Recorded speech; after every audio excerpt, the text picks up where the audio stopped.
Students, second year VHSCയുടെ ഒരു പേപ്പറാണ് entrepreneurship development.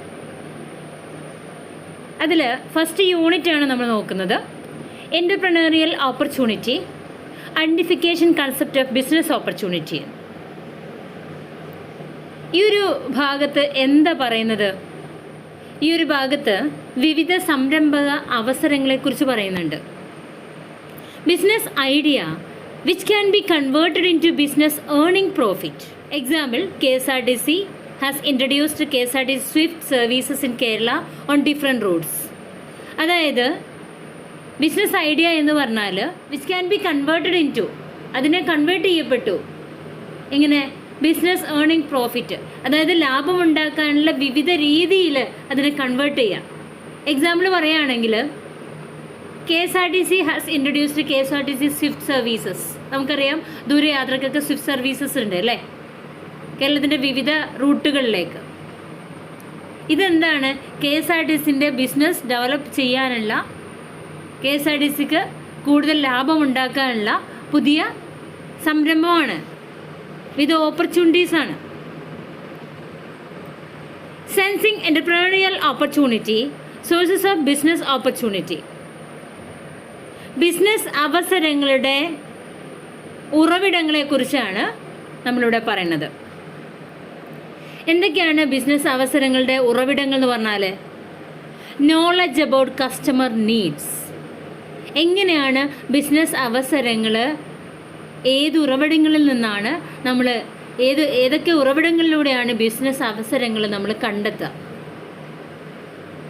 ഏതൊക്കെ ഉറവിടങ്ങളിലൂടെയാണ് ബിസിനസ് അവസരങ്ങളെ നമ്മൾ കണ്ടെത്തുക? ഫസ്റ്റ് വരുന്നത് നോളജ് അബൌട്ട് കസ്റ്റമർ നീഡ്സ്. ഉപഭോക്താവിൻ്റെ ആവശ്യങ്ങളെക്കുറിച്ചുള്ള അറിവ്. സ്റ്റഡിയിങ് ദ എമേർജിങ് ചേഞ്ചസ്, ഉയർന്നു വരുന്ന മാറ്റങ്ങളെക്കുറിച്ച് പഠിക്കുക.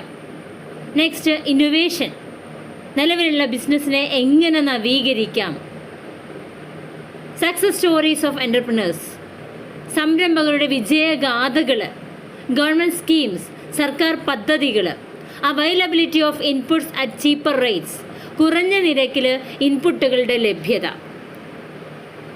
A new product introduced by a competitor, ഒരു എതിരാളി അവതരിപ്പിച്ച പുതിയ ഉൽപ്പന്നത്തെക്കുറിച്ചുള്ള അറിവ്. അതെന്താ? അതിൻ്റെ സാധ്യതകളെക്കുറിച്ച് മനസ്സിലാകുമ്പോൾ അവരിലുണ്ടാകുന്ന ഒരു ത്വര. പാസ്റ്റ് എക്സ്പീരിയൻസ്, കഴിഞ്ഞ കാലത്ത് കിട്ടിയ അനുഭവങ്ങൾ. Professional magazines and periodicals, professional മാസികകളും ആനുകാലികങ്ങളും. അതുപോലെ ട്രേഡ് ഫെയർസ് ആൻഡ് എക്സിബിഷൻ, വ്യാപാരമേളകളും പ്രദർശനങ്ങളും. ഈ ഉറവിടങ്ങളൊക്കെ തന്നെ ഒരാളുടെ മനസ്സിൽ ബിസിനസ് ഐഡിയാസ് ഡെവലപ്പ് ചെയ്യാൻ സഹായിക്കും. ഏതൊക്കെയാണത്? നോളജ് അബൌട്ട് കസ്റ്റമർ നീഡ്സ്, ഉപഭോക്താവിൻ്റെ ആവശ്യങ്ങളെക്കുറിച്ചുള്ള അറിവ്. സ്റ്റഡിയിങ് ദ എമേർജിങ് ചേഞ്ചസ്, ഉയർന്നു വരുന്ന മാറ്റങ്ങളെക്കുറിച്ച് പഠിക്കൽ. ഇന്നൊവേഷൻ, നവീകരണം. സക്സസ് സ്റ്റോറീസ് ഓഫ് എൻ്റർപ്രണേഴ്സ്, സംരംഭകരുടെ വിജയഗാഥകൾ. ഗവൺമെൻറ് സ്കീംസ്, സർക്കാർ പദ്ധതികൾ.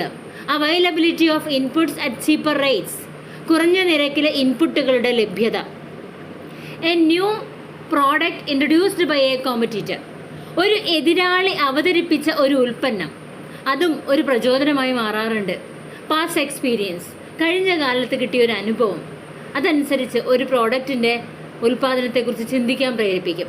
Professional magazines and periodicals, professional ആയിട്ടുള്ള മാസികകളും പീരിയോഡിക്കൽസും പുതിയ സംരംഭങ്ങളെക്കുറിച്ച് പരിചയപ്പെടുത്തുന്നതും ഒരു സംരംഭം തുടങ്ങുന്നതിന് കാരണമാവും. ട്രേഡ് ഫെയർസ് ആൻഡ് എക്സിബിഷൻസ്, വ്യാപാരമേളകളും പ്രദർശനങ്ങളും സഹായിക്കാറുണ്ട്. ബിസിനസ് ഐഡിയ എന്ന് പറഞ്ഞാൽ എന്താണ്? It's an idea about what to do. എന്ത് ചെയ്യണം എന്നതിനെക്കുറിച്ചുള്ള ആശയത്തെയാണ് നമ്മൾ എന്ത് പറയുക? ബിസിനസ് ഐഡിയ എന്ന് പറയാം. Business opportunity vs business idea. എന്താണ് ബിസിനസ് അവസരവും ബിസിനസ് ആശയവും തമ്മിലുള്ള difference?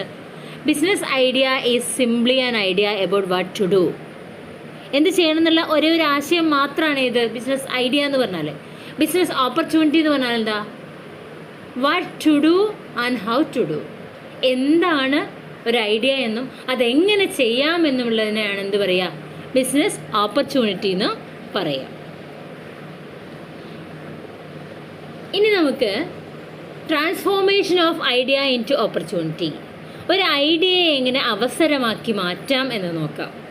Business idea is converted in to business opportunity by the application of skill, foresight, vision, ingenuity and creative thinking of the entrepreneur. ഒരു business ആശയം എന്നുള്ളത് എന്തിനൊക്കെ ആശ്രയിച്ചായിരിക്കുക?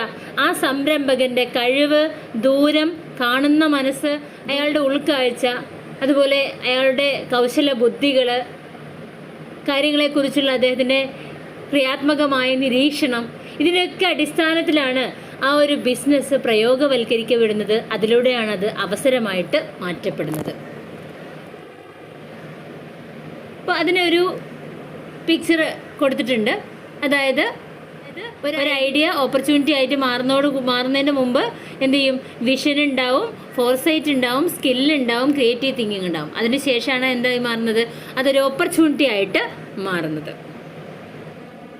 Environmental scanning. എന്താണ് പരിസ്ഥിതി സ്കാനിങ് എന്ന് പറഞ്ഞാൽ? Environmental scanning means monitoring the environment of each organisation. പരിസ്ഥിതി scanning എന്ന് പറഞ്ഞാൽ ഒരു സ്ഥാപനത്തിൻ്റെ ചുറ്റുവട്ടം, ഞാൻ ഈ ഒരു സ്ഥാപനം തുടങ്ങിക്കഴിഞ്ഞാൽ അത് എത്രത്തോളം സക്സസ് ആവും, അതിനനുസൃതമായ പാരിസ്ഥിതിക ഘടകങ്ങളാണോ അവിടെ ഉള്ളത്, ഇങ്ങനെയൊക്കെ അതിനെ നിരീക്ഷിച്ച് മനസ്സിലാക്കുന്നതിനെയാണ് എന്ത് പറയാം? പരിസ്ഥിതി സ്കാനിങ് എന്ന് പറയാം. Needs and importance of environmental scanning. പരിസ്ഥിതി സ്കാനിങ്ങിൻ്റെ ആവശ്യകതയും അതിൻ്റെ പ്രാധാന്യവും എന്താണ്? Helps to understand what is happening in the environment. പരിസ്ഥിതിയിൽ സംഭവിക്കുന്നത് എന്താണെന്ന് മനസ്സിലാക്കാൻ സഹായിക്കുന്നു. Helps to identify the strength, weakness, opportunity and threats of the business. ബിസിനസ്സിൻ്റെ ശക്തി, ദൗർബല്യം, അവസരം, ഭീഷണി എന്നിവയെ തിരിച്ചറിയാൻ സഹായിക്കുന്നു എന്നുള്ളതും എന്താണ്? പരിസ്ഥിതി സ്കാനിങ്ങിൻ്റെ പ്രാധാന്യമാണ്. Helps the entrepreneur to act quickly. എൻ്റർപ്രണേഴ്സിന് വേഗത്തിൽ പ്രവർത്തിക്കാൻ കഴിയും. എന്തിലൂടെ? ഈ പരിസ്ഥിതി സ്കാനിങ്ങിലൂടെ. എന്തെല്ലാം കാര്യങ്ങൾ ചെയ്യണമെന്നതിനെക്കുറിച്ച് കൃത്യമായിട്ടുള്ള ഒരു ധാരണ അവർക്ക് കിട്ടും. Process of environmental analysis. പരിസ്ഥിതി വിശകലനം ചെയ്യുന്നതിൽ എന്തൊക്കെ പ്രോസസ്സാണുള്ളത്? ഫസ്റ്റ് വരുന്നത് സ്പോട്ടിങ് ആൻഡ് ഓപ്പർച്യൂണിറ്റി. ഒരു ഓപ്പർച്യൂണിറ്റിയെ കണ്ടെത്തുക. എൻവയോൺമെൻറ്റൽ സ്കാനിങ്, അതായത് പരിസ്ഥിതിയെക്കുറിച്ച് നന്നായിട്ട് മനസ്സിലാക്കുക, വിശകലനം ചെയ്യുക. പ്രോഡക്റ്റ് ഐഡൻറ്റിഫിക്കേഷൻ, എന്ത് പ്രോഡക്റ്റാണ് അവിടെ ഉൽപ്പാദിപ്പിക്കേണ്ടതെന്ന് അതിനെ ഐഡൻറ്റിഫൈ ചെയ്യുക. Then starting A business. അപ്പോൾ ഇത്രയും വിശകലന പ്രക്രിയയിലൂടെ കടന്നിട്ടാണ് ഒരു ബിസിനസ് സംരംഭം തുടങ്ങുന്നത്. ബിസിനസ് എൻവയോൺമെൻറ്റ് എന്ന് പറഞ്ഞാൽ എന്താ? ബിസിനസ് പരിസ്ഥിതി. The sum total two all factors which are outside the control of business. ബിസിനസ്സിൻ്റെ നിയന്ത്രണത്തിന് പുറത്തുള്ള എല്ലാ ഘടകങ്ങളുടെയും മൊത്തം തുകയാണ് എന്ത്? ബിസിനസ് പരിസ്ഥിതി എന്ന് പറഞ്ഞാൽ. ഒരു ബിസിനസ്സിൻ്റെ നിയന്ത്രണത്തിന് പുറത്തുള്ള എല്ലാ ഘടകങ്ങളെയും പറയുന്നതാണ് എന്ത്? ബിസിനസ് പരിസ്ഥിതി എന്ന് പറഞ്ഞാൽ. അപ്പോൾ ബിസിനസ് എൻവയോൺമെൻറ്റിൽ രണ്ട് ഘടകങ്ങൾ വരും പ്രധാനമായിട്ടും: micro environment and macro environment. എന്താണ് മൈക്രോ എൻവയോൺമെൻറ്റ്? അതിൽ കസ്റ്റമേഴ്സ്, സപ്ലയേഴ്സ്, പബ്ലിക്, കോമ്പറ്റീറ്റേഴ്സ്, ഇൻ്റർമീഡിയേറ്റേഴ്സ്. അതായത് ഉപഭോക്താക്കൾ വരും, കൊടുക്കുന്ന ആൾക്കാർ വരും, പബ്ലിക് പൊതുജനങ്ങൾ വരും, ദെൻ കോമ്പറ്റീറ്റേഴ്സ് മത്സരാർത്ഥികൾ വരും, ദെൻ ഇൻ്റർമീഡിയേറ്റേഴ്സ് അതായത് ഈ ഉപഭോക്താക്കൾക്കും സപ്ലയേഴ്സിനും നടക്കുള്ള കുറച്ച് ഇൻ്റർമീഡിയേറ്റേഴ്സും വരും. ഈ മാക്രോ എൻവയോൺമെൻറ്റ് എന്ന് പറയുമ്പോൾ അതിലാണ് നമ്മുടെ പൊളിറ്റിക്കൽ എൻവയോൺമെൻറ്റും എക്കണോമിക് എൻവയോൺമെൻറ്റ്, അതുപോലെ social, technological, ecological and legal environment. അതായത് ഒരു സംരംഭം തുടങ്ങാൻ അതിന് ലീഗലായിട്ടുള്ള കുറേ പ്രൊസീജിയേഴ്സ് ഉണ്ടാവും, ഇക്കോളജിക്കലായിട്ടുള്ള കുറേ ഘടകങ്ങൾ ആശ്രയിച്ചിരിക്കും, ടെക്നോളജിക്കലായിട്ടുള്ള ഘടകങ്ങൾ ആശ്രയിച്ചിരിക്കും, ദെൻ അതുപോലെ തന്നെ സോഷ്യലായിട്ടുള്ള ഘടകങ്ങൾ, സൊസൈറ്റിയുടെ അംഗീകാരം, സൊസൈറ്റിയുടെ സപ്പോർട്ട്, ഇതൊക്കെ ഉണ്ടാവും. ദെൻ എക്കണോമിക്, ഇതെല്ലാം ഉണ്ടായാലും സാമ്പത്തികമായിട്ടുള്ള ഒരു സപ്പോർട്ടും കൂടി ഉണ്ടാവണം. ദെൻ പൊളിറ്റിക്കൽ, ആ നാട്ടിൽ ഏത് സർക്കാരാണ് ആ ഒരു പ്രദേശത്തെ ഭരിക്കുന്നത് ആരാണോ അവരുടെ ഒരു സപ്പോർട്ടും കൂടി ഉണ്ടാവണം. ഇതെല്ലാം കൂടി ചേരുമ്പോൾ ആ ബിസിനസ് നല്ല രീതിയിൽ മുന്നോട്ട് പോകാൻ പറ്റും. ഇനി എന്താണ് പെസ്റ്റൽ മോഡൽ എന്ന് പറഞ്ഞാൽ? Pestle model is an analysis of political, economic and social, technological, ecological and legal factors on external environment of an enterprise. അതായത് ഒരു എൻ്റർപ്രൈസിൻ്റെ എക്സ്റ്റേണൽ എൻവയോൺമെൻ്റ് ആണെന്ന് നമ്മൾ പറഞ്ഞു കഴിഞ്ഞു. എന്ത്? ഈ പറഞ്ഞതെല്ലാം രാഷ്ട്രീയ, സാമ്പത്തിക, സാമൂഹിക, സാങ്കേതിക, പാരിസ്ഥിതിക, നിയമഘടകങ്ങൾ. ഇവയുടെ വിശകലനത്തെയാണ് നമ്മൾ എന്ത് പറയുക, പെസ്റ്റൽ മോഡൽ എന്ന് പറയാം. പൊളിറ്റിക്കൽ എൻവയോൺമെൻറ്റ് എന്ന് പറയുമ്പോൾ രാഷ്ട്രീയ അന്തരീക്ഷം, അതിലെന്തൊക്കെ വരും? Political parties and there ideologies. അവിടെയുള്ള പൊളിറ്റിക്കൽ പാർട്ടിയും അവരുടെ പ്രത്യയശാസ്ത്രങ്ങളും എല്ലാം തന്നെ ഈ പൊളിറ്റിക്കൽ എൻവയോൺമെൻറ്റിൻ്റെ ഭാഗമാണ്.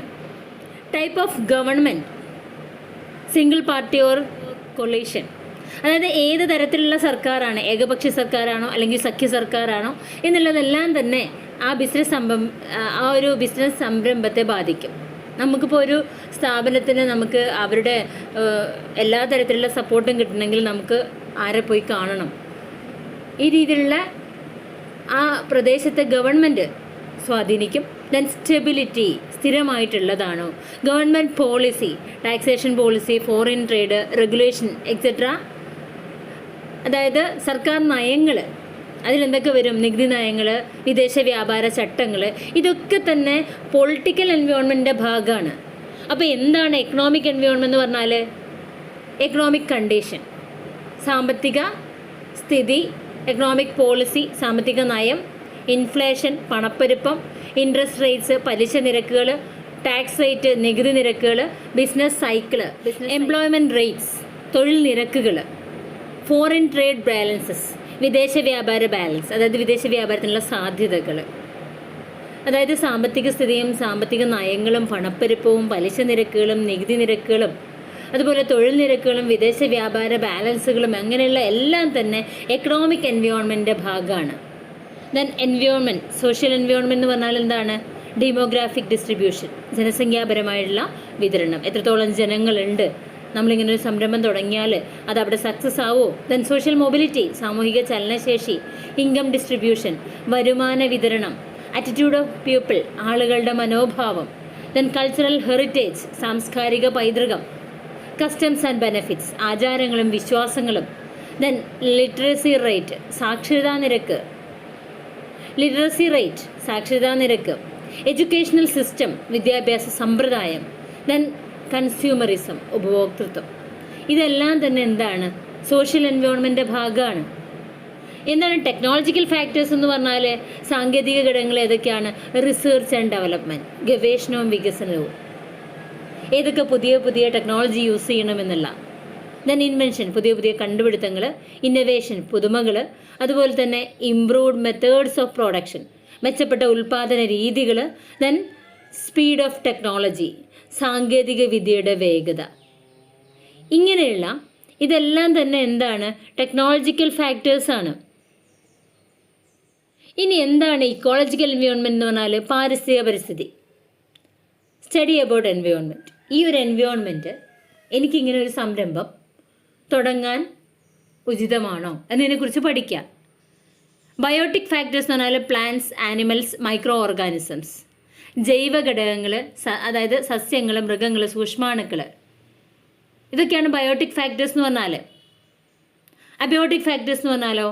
വെള്ളം, വായു, അതുപോലെ സൂര്യപ്രകാശം, മണ്ണ്, ഇതൊക്കെയാണ്. അപ്പോൾ ഇങ്ങനെയുള്ള ഘടകങ്ങളിലെ എന്താ പറയുക? പാരിസ്ഥിതിക ഘടകങ്ങൾ എന്നാണ് പറയുക. എന്നാൽ ലീഗൽ എൻവയോൺമെൻറ്റ്, നിയമപരമായ പരിസ്ഥിതി എന്ന് പറഞ്ഞാലോ? ലോ ആൻഡ് റെഗുലേഷൻസ്, നിയമങ്ങളും ചട്ടങ്ങളും. Law like factories act, minimum wages act, employees provident fund, environment protection act, environment protection laws etcetera.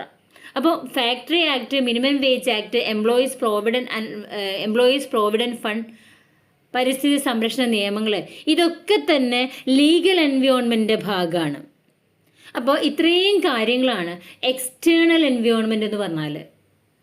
അതായത് ഒരു സംരംഭത്തെ സപ്പോർട്ട് ചെയ്യുന്ന എക്സ്റ്റേണൽ എൻവയോൺമെൻറ്റുകളാണ് നമ്മളിപ്പോൾ പറഞ്ഞിട്ടുള്ളത്. ഇതിനാണ് നമ്മൾ എന്ത് പറയുന്നത്? പെസ്റ്റൽ മോഡൽ എന്ന പേരിൽ അറിയപ്പെടുന്നത്. ഇതിൻ്റെ വിശകലനത്തെ, അതായത് ഈ ഘടകങ്ങളുടെ എല്ലാം വിശകലനത്തെയാണ് നമ്മൾ പെസ്റ്റൽ മോഡൽ എന്ന പേരുകൊണ്ട് അർത്ഥമാക്കുന്നത്. ഇനി എന്താണ് മാർക്കറ്റ് അസസ്മെൻറ്റ് അഥവാ വിപണി വിലയിരുത്തൽ എന്ന് പറഞ്ഞാൽ? നമുക്ക് നെക്സ്റ്റ് വീഡിയോയിൽ നോക്കാം. Okay, thank you.